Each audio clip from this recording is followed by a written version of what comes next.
الحمد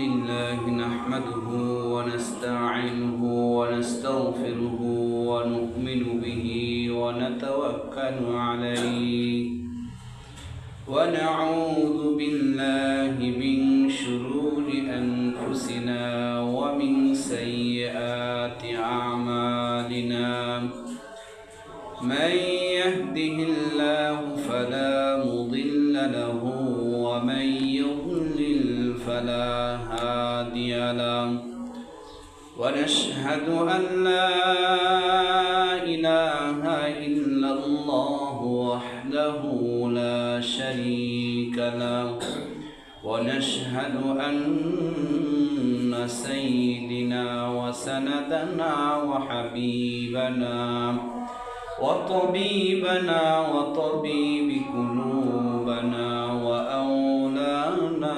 ومولانا محمدا عبده ورسوله الذي أرسله الله تعالى بالحق بشيرا ونذيرا وداعيا إلى الله بإذنه وسراجا وقمرا منيرا فقد قال الله سبحانه وتعالى في كلامه المجيد وفي فرقانه الحميد أعوذ بالله من الشيطان الرجيم بسم الله الرحمن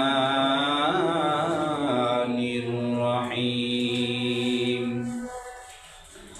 يا أيها الناس اتقوا ربكم إن زلزلة الساعة شيء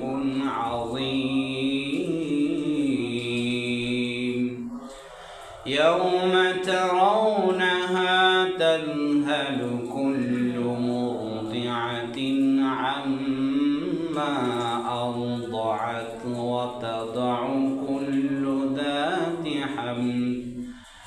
وتضع كل ذات حمل حملها وترى الناس سكارى وما هم بسكارى ولكن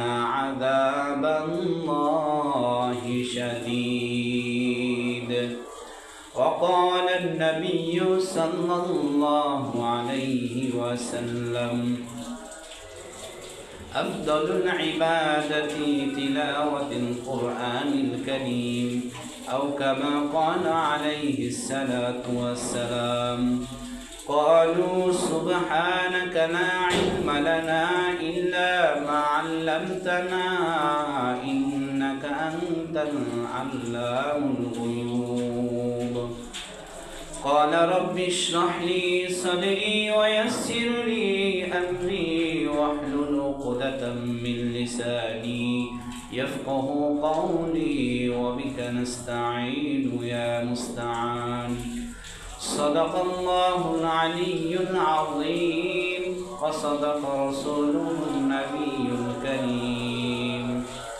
الحمد لله সকল প্রশংসা সেই আল্লাহ সুবহানাহু তাআলার জন্য যে আল্লাহ সুবহানাহু তাআলা আমাদেরকে একটি সপ্তাহ পর আল্লাহ রাব্বুল আলামিন দয়া করে অনুগ্রহ করে ভালোবেসে যাচাই বাছাই করে নির্বাচিত করে আল্লাহ রাব্বুল আলামিন তেনার মহান একটি ধ্বনি আমাদের কানে পৌঁছার সঙ্গে সঙ্গে যে মালিকের হুকুম পালনার্থে আল্লাহ রাব্বুল আলামিন আমাকে আপনাকে ঘর থেকে বাহির করে নিয়ে মসজিদে আসা ও বসার মতন যে আল্লাহ রাব্বুল আলামিন সুযোগ দান করলেন ওই সত্তার আলিশান দরবারে সবাই শুকরিয়া জ্ঞাপন আদায় করি সকলে বলি আলহামদুলিল্লাহ আর ওই মহামানবের প্রতি লক্ষ্য করে দরুদ ও সালাম যিনি সাইয়্যিদুল মুরসালিন খাতামুন নবিয়্যিন আহমদে মুস্তাফা মুহাম্মদে মুস্তাফা সকলে পড়ি সাল্লাল্লাহু আলাইহি ওয়াসাল্লাম।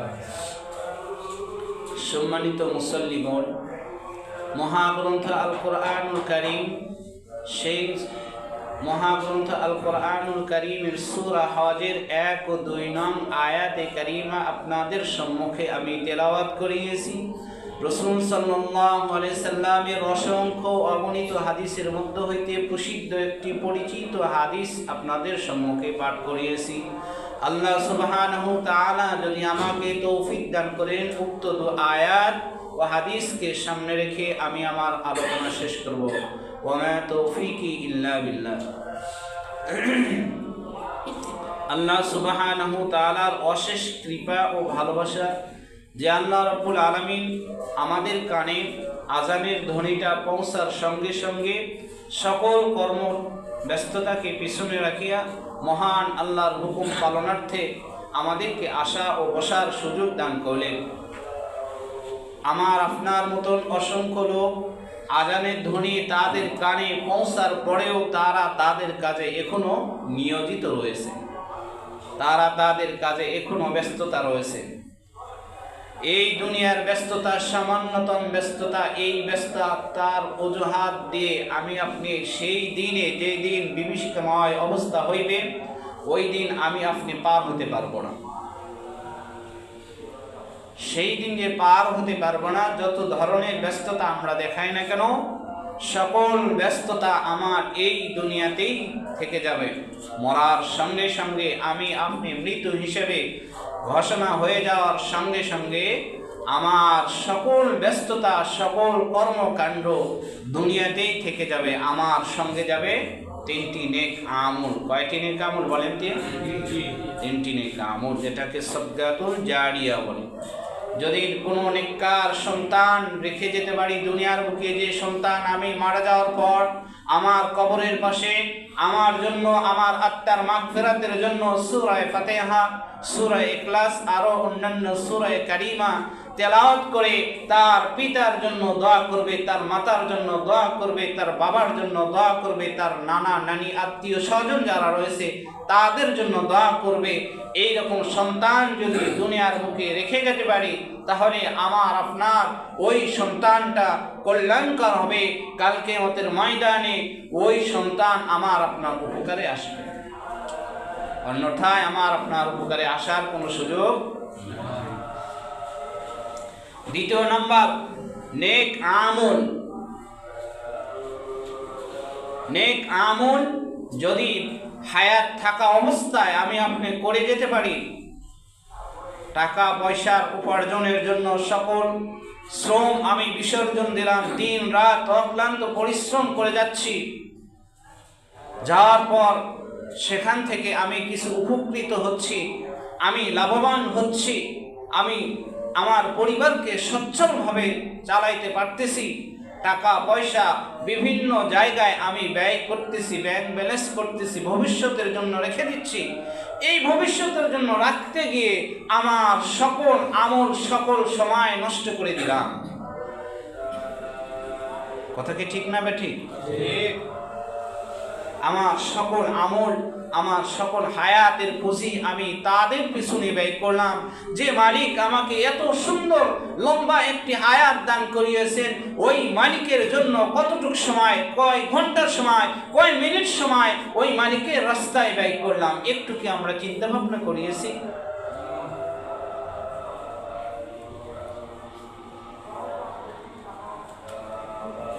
এই জন্য আমাদের মালিকের পিছনে সময় ব্যয় করতে হবে। দুনিয়ার কাজ তো করবই, আল্লাহ করতে বলছেন করব, শরীয়ত বিধান অনুপাতে করব, কিন্তু শরীয়ত লঙ্ঘন হবে এমন কাজ করা যাবে না। এটা কোরআন হাদিসের বহির্গত কাজ, এটা আল্লাহ তাআলা সমর্থন করেন নাই, রাসূল নিষেধ করে গিয়েছেন। সেই সকল কাজ আমাদেরকে মাইনাস করে যেতে হবে। আপনার কর্ম আপনাকে করতে হবে, কর্মকে অবশ্যই করতে হবে। কর্ম বাদ দিয়ে ইবাদত না, এমন নয়। ইবাদত আগে, এরপর কর্ম। ইবাদতের যখন সময় হয়ে যাবে তখন তৎক্ষণাৎ মালিকের ডাকে সাড়া দিতে হবে। অফিস চলার জন্য, অফিসে হাজিরা বোনাস পাওয়ার জন্য, অফিসে যে কার্যকলাপ রয়েছে, যে রীতিমালা রয়েছে, সেই নীতিগুলো আমাকে ফলো করার জন্য অফিসের নির্ধারিত টাইম অনুপাতে আমি টাইমের আগে 5 মিনিট 10 মিনিট আগে সেখানে আমি উপস্থিত হতে পারি। কিন্তু এমন সত্তা যিনি, যেই সত্তা আমাকে ওই 10 মিনিট আগে ওই আপনার অফিসে যাওয়ার সুযোগ দান করেন, ওই মালিকের ডাকে কয় মিনিট আগে আসার আমরা চেষ্টা করি।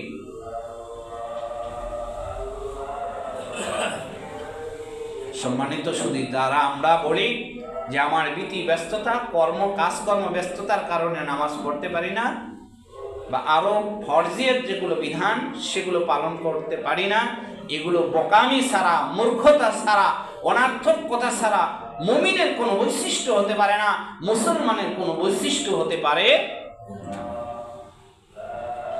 তাহলে 3টি আমল আমার আপনার সঙ্গে যাবে। একটা নেককার সন্তান, 2 নাম্বার বললাম আমল, 3 নাম্বার যেটা, সেই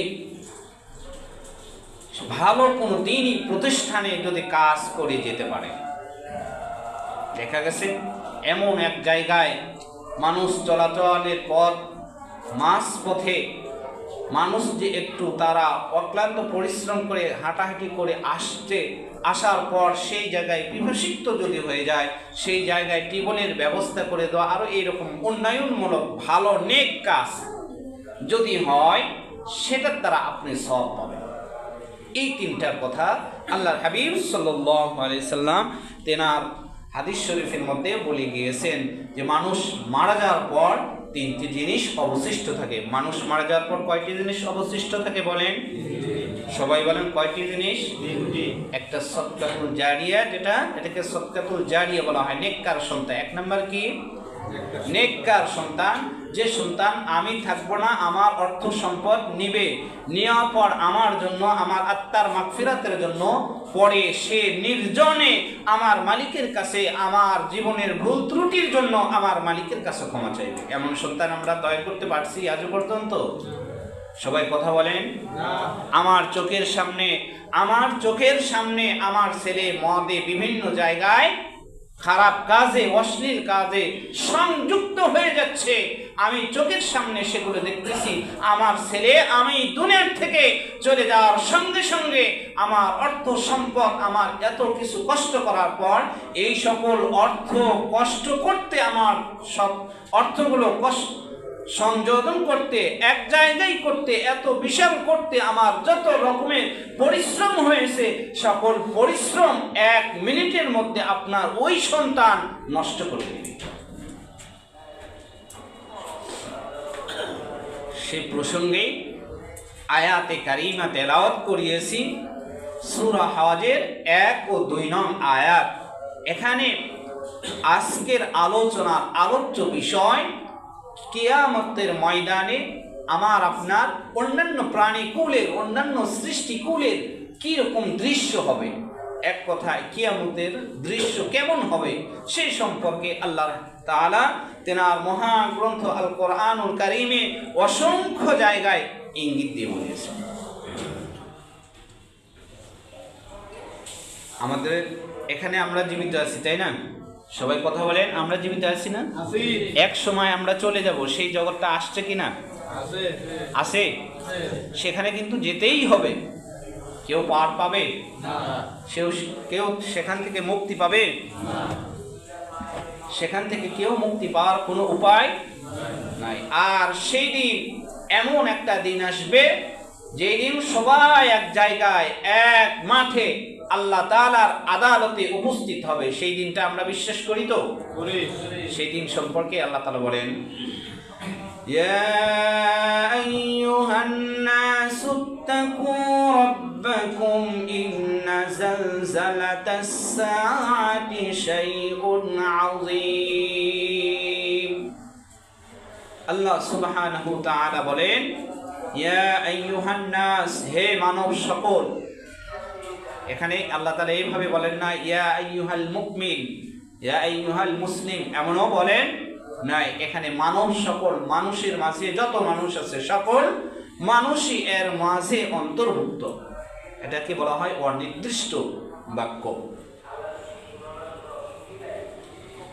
এই অনির্দিষ্ট বাক্যের মাঝে আমাকে আপনাকে বুঝে নিতে হবে, আমাকে আল্লাহ তাআলা সমর্থন করে বলছেন, আপনাদের সবাইকে আল্লাহ রাব্বুল আলামিন সমর্থন করে বলছেন, ইয়া আইয়ুহান নাস, হে মানব সকল, হে মানুষ সকল। আরো যারা অন্য ধর্মের অবলম্বী তাদেরকেও আল্লাহ তাআলা সম্বোধন করে বলেছেন, হে মানব সকল, ইত্তাকু রাব্বাকুম, তোমরা তোমাদের প্রভুকে, তোমরা তোমাদের সৃষ্টি কর্নেওয়ালাকে, তোমরা তোমাদের রিজিক দেনেওয়ালাকে, তোমরা তোমাদের হায়াত দেনেওয়ালাকে, তোমরা তোমাদের সুস্থ কর্নেওয়ালাকে, তোমাদের ব্রেনকে, মস্তিষ্ক ঠিক রাখনেওয়ালাকে তোমরা এক বাক্যে, এক কথায় তোমরা তাকে স্বীকার করো এবং তার ব্যাপারে ভয় করো। আমরা ফোন চালাই, অশ্লীল কাজকর্ম করি, আমরা কি কোনো সময় ভয় করি আমার মালিককে? সবাই কথা বলেন, ভয় করি? ভয় করি। কেন? তার সম্পর্ক আমার সম্পর্ক অনেক দূরে, এমন নাকি? না, তিনি সব কিছুই দেখতেছেন, আমি কোথায় যাচ্ছি, কি করতেছি, কার সঙ্গে যাচ্ছি, সব কিছুই আল্লাহ তাআলার দৃষ্টির সম্মুখে। এরপর সাক্ষী হিসেবে ফেরেশতা রয়েছে, জমিন রয়েছে, আসমান রয়েছে, আপনার অঙ্গ প্রত্যঙ্গগুলো রয়েছে। এগুলো কোরআনের কথা, এগুলো হবে কিয়ামতের সেই একদিন। আল্লাহ সুবহানাহু ওয়া তাআলা বলেন, হে মানব সকল, তোমরা তোমাদের প্রভুকে, তোমরা তোমাদের সৃষ্টি কর্নেওয়ালাকে ভয় করো। কেন? কোন বিষয় সম্পর্কে?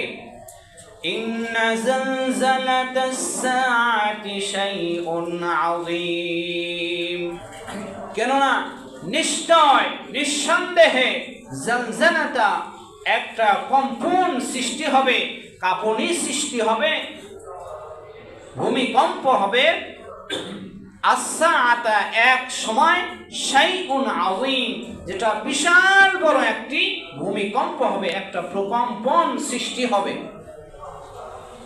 এমন একটা দিন, এমন একটা সময়, নির্ধারিত সময় আল্লাহ পাকের পক্ষ থেকে যখন অর্ডার হবে, হযরতে ইসরাফিল আলাইহিস সালাতু সালামের মাধ্যমে সিংহায় ফুৎকার দেওয়া হবে, পৃথিবীটা প্রকম্পিত হবে, প্রথম এক ধাপে বিশাল ভাবে প্রকম্পিত হবে। সেই হাদিসে আল্লাহ রাসূল সাল্লাল্লাহু আলাইহি সাল্লাম এই কথাগুলো ব্যাখ্যা করতে গিয়ে হযরতে আবু হুরায়রা রাদিয়াল্লাহু তাআলা আনহু থেকে বর্ণিত হাদিস, তিনি বলেন, রাসূল সাল্লাল্লাহু আলাইহি সাল্লাম এই কিয়ামতের দৃশ্যগুলো বর্ণনা করতে গিয়ে তিনি এক পর্যায়ে বলেন, মানুষের, আসমান জমিন সকল কিছুর অবস্থা ওই দিন এমন হবে, তোমরা দেখো নদীপথে অনেক নৌকা, জাহাজ, বিভিন্ন কিছু স্টিমার, এগুলো চলাচল করে। যখন প্রবল আকারে বাতাস বইতে থাকে, তখন সেই নৌকাটা তার গন্তব্য নির্দিষ্ট স্থানে যাওয়ার জন্য কষ্টকর হয়ে যায়। সে এদিকে সেদিকে বাতাসের জন্য, বাতাসের কারণে দোল খাইতে থাকে, বা কখন জানি সে সমুদ্রের মাঝে, নদীর মাঝে ডুবে চলে যায়। এই ভয়, এই আশঙ্কা ওই মাঝির ভিতরে থাকে। আর যখন আমার নির্দেশে হযরতে ইসরাফিল আলাইহিস সালাতু সালাম প্রথমে সিংহায় ফুৎকার দিবে, পৃথিবীটা এমন ভাবে প্রকম্পিত হবে, কাঁপা শুরু করবে। সকল মানুষ মনে হচ্ছে এই মুহূর্তেই তারা মাটির সঙ্গে মিশে নিস্তেনাবুদ হয়ে যায়, ছাই হয়ে যায়। কত বড় কঠিন কথা! এই দুনিয়াতে থেকে কিসের বাহাদুরি? কতক্ষণ আপনার বাহাদুরি টিকবে? আপনার বাহাদুরি এই সময়, যতক্ষণ পর্যন্ত আপনি হায়াত পেয়েছেন, আমার মালিককে চেনেন নাই, আমার মালিককে বুঝেন নাই, আমার মালিকের গোলামি করতেছেন না, ততক্ষণ পর্যন্ত আপনার বাহাদুরি। যখন আপনার নিঃশ্বাসটা এই 3.5 হাত বডি থেকে চলে যাবে, রূহ বাইর হয়ে চলে যাবে, হযরতে আজরাইল আলাইহিস সালাতু সালাম আপনার রূহটা কবজ করে নিয়ে চলে যাবে, তখন আর আপনার বাহাদুরি থাকবে? থাকবে বলেন? পৃথিবীর শুরু লগ্ন থেকে যারা বড় বড় লিডার ছিল, ইসলামের বড় শত্রু, ক্ষমতাশালী শত্রু যারা ছিল তারা কি এখন পর্যন্ত জীবিত আছে? তাদের ক্ষমতা টিকে আছে? টিকে নাই। সুতরাং আমার আপনার যে প্রভাবতা আমি খাটাইতে চাই, দেখাইতে চাই, এই প্রভাবতা সাময়িক সময়ের জন্য, এটা আমার সঙ্গে যাবে না, এটা আমাকে জাহান্নামে নিয়ে যাওয়ার জন্য যথেষ্ট।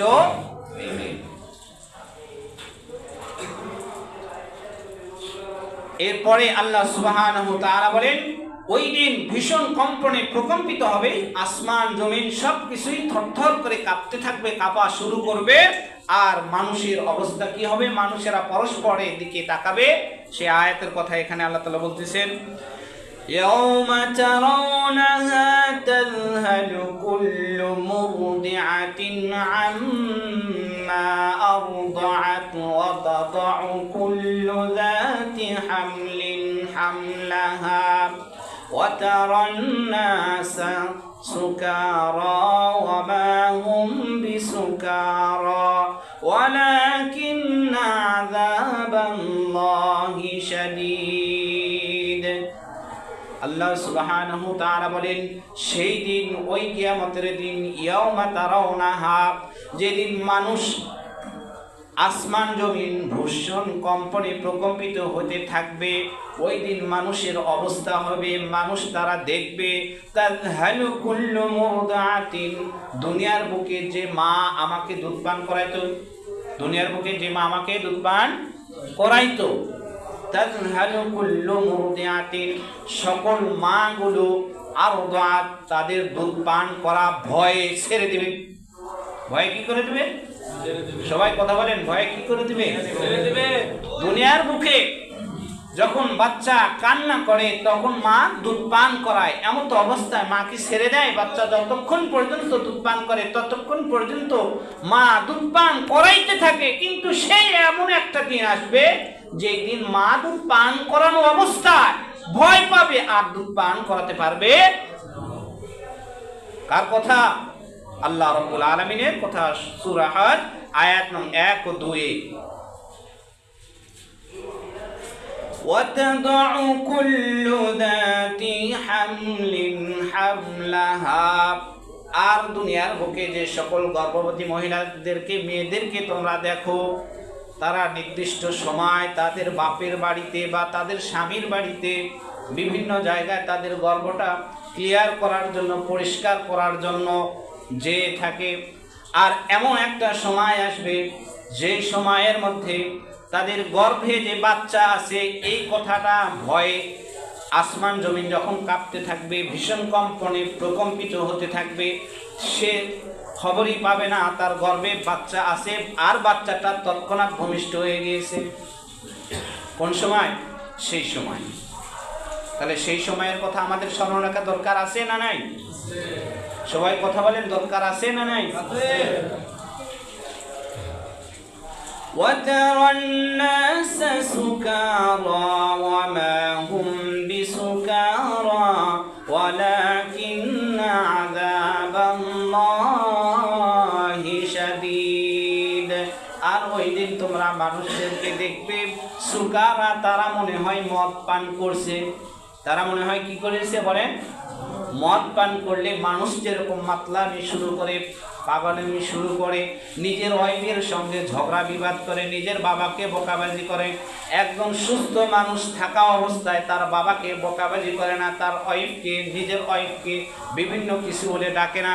কিন্তু যখন সে নেশাগ্রস্ত হয়ে যায়, নেশাগ্রস্ত হওয়ার কারণে, অতিরিক্ত নেশা করার কারণে তার কমন সেন্সটা, তার স্মৃতিশক্তিটা আর ঠিক থাকে না। তার স্মৃতিশক্তিটা আর কি থাকে না বলেন? ঠিক থাকে না। এই জন্য এখান থেকে একটা মাসালা বলি, কোরআনেও আল্লাহ বলছেন হারাম।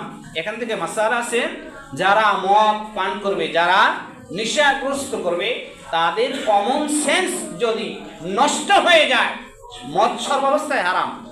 এরপরে যখন তারা বকাবাজি শুরু করবে, এটা ডবল আরও হারাম করতেছে। মদ কোনো সময় কি বৈধ হবে বলেন? না, কোনো সময়ই বৈধ নয়। যারা নেশাগ্রস্ত করবে, মাতলামি করবে, তাহলে বোঝা যাবে দুনিয়ার বুকে এই খাবারটা ওই ব্যক্তি রায় খায় যারা জাহান্নামে যাওয়ার জন্য যথেষ্ট হবে, যারা জাহান্নামী হইবে সেই সকল ব্যক্তিদের খাবার হবে এই মদ।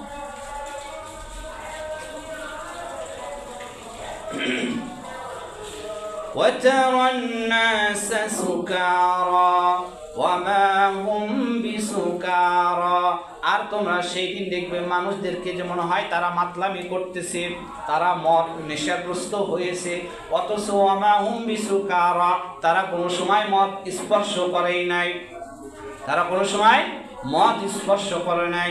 ওয়ালাকিন্না আযাবাল্লাহি শাদীদ, তারা এই রকম করার কারণে একটাই ঘটনা, একটাই হচ্ছে কারণ, তারা এই যে পৃথিবী আসমান জমিন সব কিছু ভীষণ কম্পনে প্রকম্পিত হইতেছে, এই ভয়ে তারা বিভাসিত হয়ে গেছে, তারা পাগল পারা হয়েছে, কোন দিকে যাবে, তারা সারা জীবন কাটাইছে নেশা বিভিন্ন খারাপ কাজের দিকে, তারা তো নেক কাজকর্ম করে নাই, কোনো সৎ আমল করে নাই। আল্লাহ বলে যে একজন ছিল, সৃষ্টি কর্নেওয়ালা বলে একজন ছিল, আমি রবকে মানে নাই, আমি রবের বিধান অনুপাতে চলে নাই। সুতরাং আজকে যখন পৃথিবীটা ভীষণ কম্পনে প্রকম্পিত হইতেছে, তারা এই ভয়ে তারা মাতলামি করা শুরু করে দিয়েছে। আর সিংহায় হযরত ইসরাফিল আলাইহিস সালাতু সালাম তিনটি সময়, একটি সময় তিন ধাপে ফুৎকার দেবে। কয় ভাবে? তিন ধাপে ফুৎকার দেবে। প্রথম ফুৎকার হবে নফখে কাজা, যখন প্রথম ফুৎকার দেওয়া হবে তখন পৃথিবীটা বিভীষিকা সৃষ্টি করা হবে, বিভীষিকায় সৃষ্টি করা হবে। দ্বিতীয় নাম্বার নফখে সায়াক, অর্থাৎ বিপর্যয়ের ফুঁক। তিন নাম্বার বলা হইতেছে নফখে কিয়াম, অর্থাৎ হাসরের ময়দানে হযরত ইসরাফিল আলাইহিস সালাতু সালাম তৃতীয় নাম্বার যখন সিংহায় ফুৎকার দেবে, তখন সকল মৃত মানুষ যারা আমরা মৃত বলে ঘোষণা করে দিয়েছি, কবরস্থ করে দিয়েছি, দাফন করে দিয়েছি, আজ পর্যন্ত ওই কবরস্থানে আমরা যাই নাই, তাদের চিহ্ন কোনো কিছুই নাই, কিন্তু হযরত ইসরাফিল আলাইহিস সালাতু সালামের মাধ্যমে সিংহার ফুৎকার দেওয়ার মাধ্যমে আল্লাহ রাব্বুল আলামিনের আদালতে সবাই উপস্থিত হবে।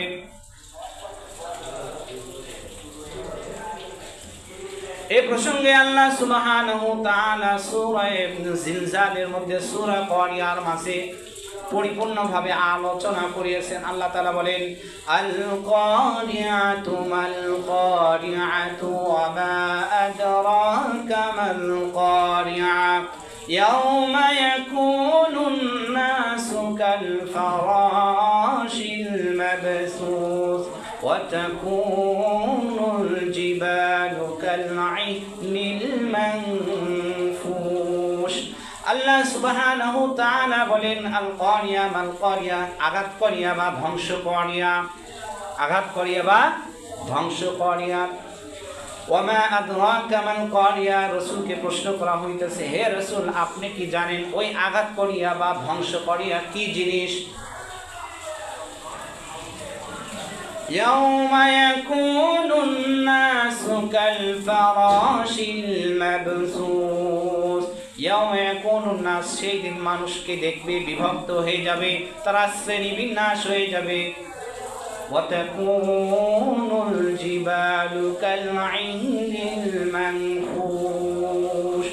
সেদিন দেখবে তোমরা মানুষেরা বিভিন্ন দলে বিভক্ত হয়ে চলে যাচ্ছে, তার নিজের জন্য নিজেই চিন্তা ভাবনা করতেছে। দুনিয়ার বুকে ছিল ব্যবসা বাণিজ্যের কাজকর্মে নিজে ব্যস্ততা ছিল, কিন্তু এমন একটা দিন আসবে সেই দিন আর সে নিজের ব্যবসা বাণিজ্যের কথা স্মরণ করবে না, সেই দিন স্মরণ করবে, বিভক্ত হয়ে চলে যাবে যে আমি যার সঙ্গে ছিলাম, যার সঙ্গে এত জীবন আমি কাটাইলাম, 63 বছর 65 বছর নিজের জীবন অতিবাহিত করলাম, সব তার সঙ্গেই আমি সঙ্গ দিলাম, আজকে দেখলাম সেই বন্ধু আমার পাশে নাই, সেই বন্ধু আমার কোনো উপকার আসতেছে না, সুতরাং আমি ওই বন্ধুকে আজকে মাইনাস করলাম।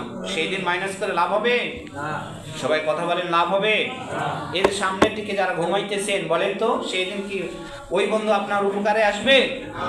কোনো উপকারেই আসবে না। যে বন্ধু আপনার উপকারে আসবে সেই বন্ধু, আলা ইন্না আউলিয়া আল্লাহি লা খাউফুন আলাইহিম ওয়া লা হুম ইয়াহজানুন, আল্লাহ বলেন প্রকৃত মুমিনের বন্ধু আমি আল্লাহ রাব্বুল আলামিন, আমি সৃষ্টি করনেওয়ালা, আমি ছাড়া মুমিনের কেউ আর বন্ধু হতে পারে না।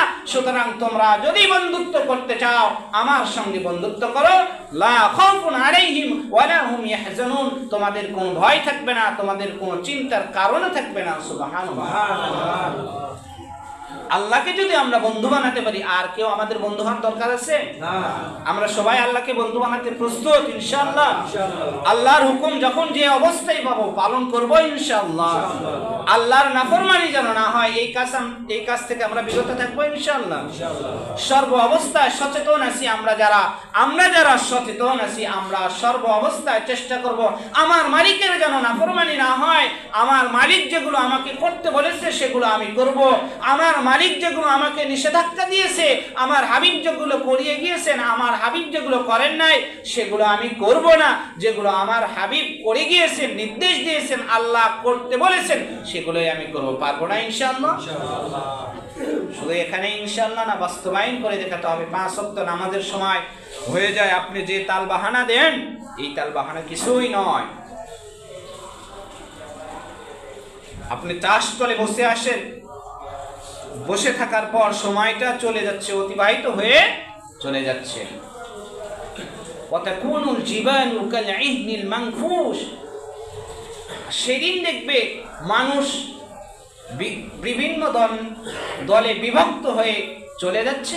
আর আরেকটা জিনিস লক্ষ্য করবে, ওয়াতাকুনুল জিবালু কালইহনিল মানফুশ, এই বিশাল বড় বড় পাহাড় দেখতেছো, এই পাহাড়গুলো তুলোর ন্যায়, ধুলির ন্যায়, ধুলো যেরকম বাতাস হইলে ধুলো বিক্ষিপ্ত ভাবে চতুর্দিকে ছড়িয়ে যায়, অনুরূপ ভাবে মানুষগুলো ছড়িয়ে যাবে।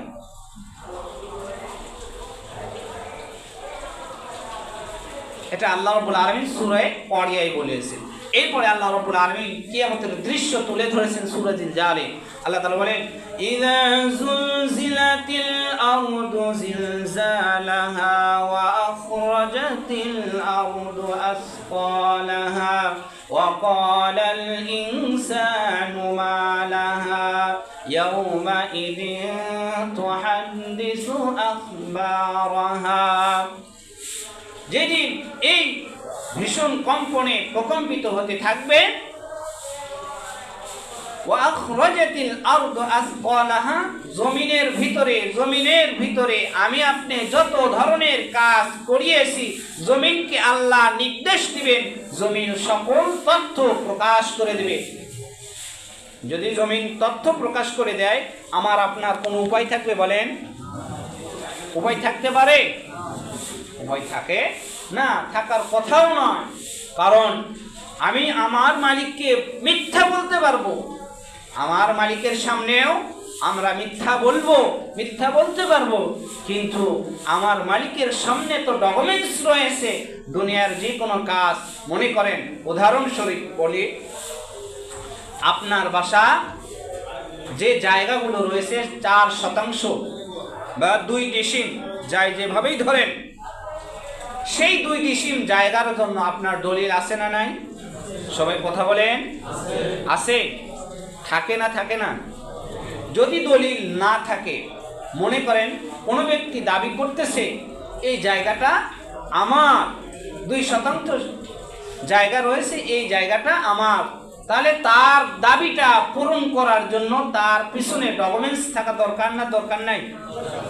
দলিল থাকা দরকার। সেই দলিল যদি প্লে করে, আর যারা বিচারক সাহেব রয়েছে, হাকিম রয়েছে, তারা যদি ওই ডকুমেন্টস দেখে বুঝতে পারে যে ব্যক্তি দাবি করিয়েছে জায়গার নিতান্তই সে এই জায়গার মালিক, তাহলে তারা ওই বৈঠকে সাব্যস্ত করবে এই জায়গার মালিক সে ব্যক্তি। সুতরাং এই জায়গা তার হস্তক্ষেপে দিয়ে দাও। তুমি যেটা বলতেছো তোমার জায়গার কোনো ডকুমেন্টস তুমি শো করতে পারো না, বিধায় তোমারটা হবে না। এটা যদি দুনিয়ার সিস্টেমে আমরা যদি বিচার কার্যালয়ে এটা করতে পারি, যিনি আহকামুল হাকিমিন, আলাইসাল্লাহু বিআহকামিল হাকিমিন, যেনার উপরে আর কোনো বিচারক থাকতে পারে সবাই কথা বলেন, যেনার উপরে আর কেউ বিচারক থাকতে পারে না।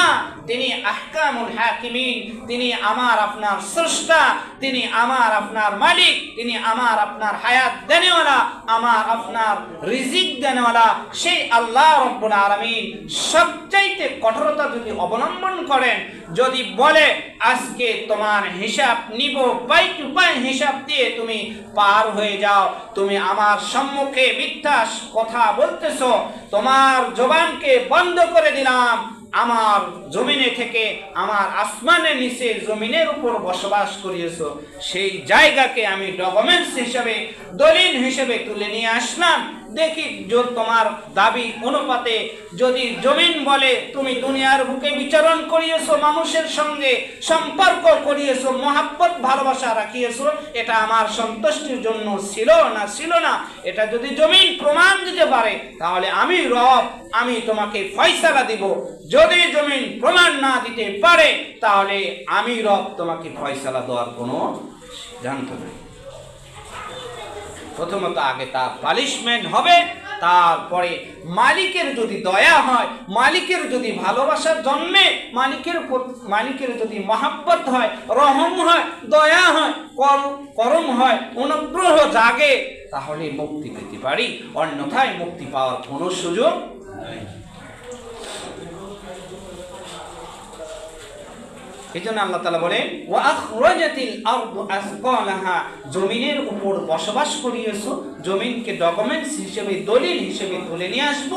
যদি জমিন বলতে পারে সে ব্যক্তি নির্দোষী, তাহলে তাকে আমি আমার যে নিয়ামতগুলো রেখে দিয়েছি জান্নাত, সে জান্নাতের যে কোনো ইচ্ছা যেটা দিয়ে সে প্রবেশ করবে, আর জান্নাতের যতগুলো নিয়ামত আছে সে শুধু অনুভব করবে, তার চোখের সামনে উপস্থিত হয়ে যাবে। সুবহানাল্লাহ। আমরা কি পারবো সেইগুলো জান্নাতে যেতে? নিজের বিবেককে, নিজের ইমানকে একটু সচেতন করা দরকার, জাগানো দরকার। আর ঘুমানো ইমান তো নিয়ে কতদিন বসবাস করব? যদি হায়াতের পুঁজি চলে যায়, আমি কি আর হায়াত পাবো? সবাই কথা বলেন, হায়াত পাবো না। হায়াতের পুঁজি যদি শেষ হয়ে যায়, সকল ভালো আমল করার স্কোপ, দরজাগুলো বন্ধ হয়ে চলে যাবে, আমার আর ভালো কাজ করার কোনো সুযোগ থাকবে না।